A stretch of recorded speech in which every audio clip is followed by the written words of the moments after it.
It looks like I'm the fucking main character in the kiddie pool today. Cause, like, dude, alright, so Infinite Monkeys still not gonna fucking guarantee Shakespeare, man. They just won't. They won't. It's not gonna happen. It's not gonna happen. I'm gonna read some comments, gonna reply to them, you know what I'm saying?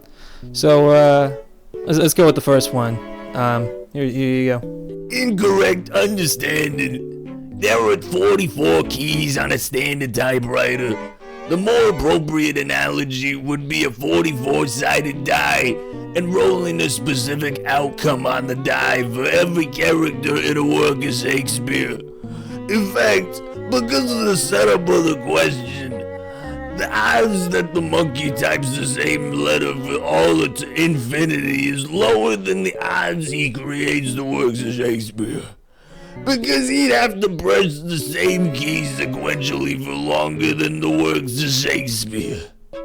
So 44 keys on a standard typewriter. Okay, what about 43 out of 44? That percent chance, that being rolled for every single key that you need to have pressed at every single instant? I mean, sure, like, considering eternity versus, a finite thing, it's, a lot less likely, but it is a thing that's possible. That's the thing I'm trying to say here. That infinity is not gonna guarantee Shakespeare. You know what I'm saying?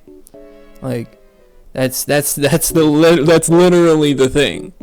Like, I'm not saying that Shakespeare's like impossible with infinity. Like, it's possible, but it's not guaranteed. You know what I'm saying? You're not gonna like get Shakespeare the moment you get that infinite monkey thing set up. You're not guaranteed that. It's a gamble. Anyways, next comment. This does not make sense. Shakespeare is only a matter of the right combination of letters to form a coherent piece of work.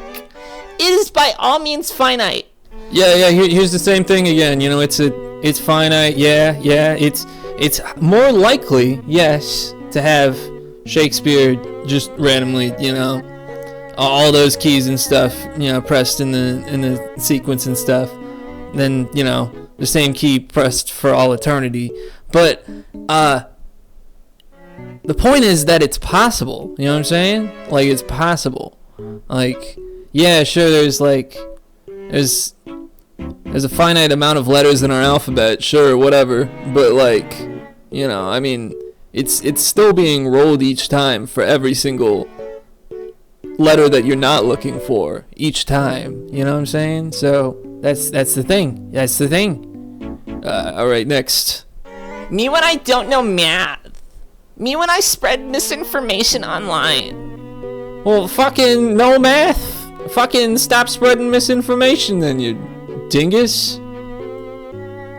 A finite probability is always within infinity. Thus Shakespeare, no matter how many quadrillions of attempts it takes, would be written by the monkeys. Wait, okay, so finite probability being within infinity guarantees Shakespeare, you're saying, or something? So there's a 50% chance that I flip a coin and it lands heads. That means I'll be able to get a free vasectomy at Costco.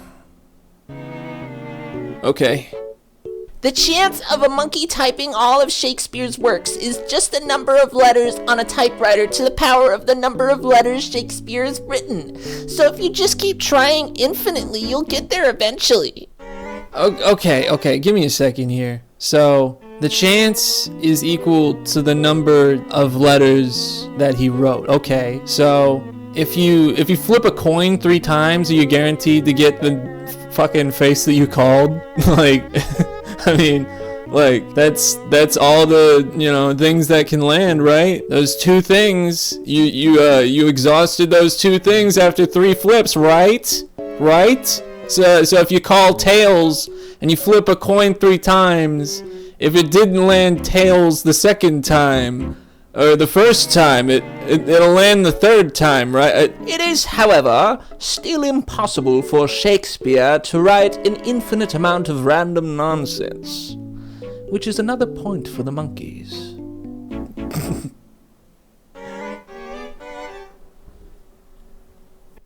I think you are comparing a monkey to a true random number generator. If a true random number generator were truly random, there would be an infinitesimally small chance that it typed the letter S for all of eternity. But if we are talking about monkeys here, and they were chained to the typewriter or something, the randomness of a monkey would be different from the randomness of a truly random number generator. Similar to something like a cat playing a piano. The only thing I can remember that relates to animals' tendencies of interacting with human beings typing instruments. I am sure they are very likely to press the same key multiple times, but typically get bored of it quite quickly and start pressing other keys. If you gave the monkeys enough time, I am confident they would go from clicking some keys multiple times to clicking all of them more or less equally, and be on their way to recreating Shakespeare's play, or just about anything of a finite length. Another thing to consider is that anything with a finite length can have its production by random monkey keystrokes calculated up to, but never reaching, 100%. So once you get a finite number of years and a finite probability, like a centillion years and 99.99999%, you can be as certain that the monkeys will create the play as you are one of their existence and the existence of mathematical equations and their consistency. Man, this one's fucking long. Okay, so comparing a monkey to a true random number generator. Okay, so you're like, okay, at some point the monkeys are gonna get bored. That's basically all you're saying, right? You're just saying that the monkey's just gonna get bored. Okay, well, what if they get bored and then they start flinging poop at each other, and then after they're done flinging poop, they're sated, and then they go back to typing S? What if that happens? What if the sun turns purple, man? What if the sun turns purple because everybody actually turned out to be colorblind the whole time, and this is all a simulation? I mean, the point is that it's possible. That literally, the whole, that's the whole thing. It's literally just that it's possible. Okay, like, that if you, like, set an infinite amount of monkeys in front of those typewriters, you're not guaranteed Shakespeare. That's the only thing. That's literally the only thing.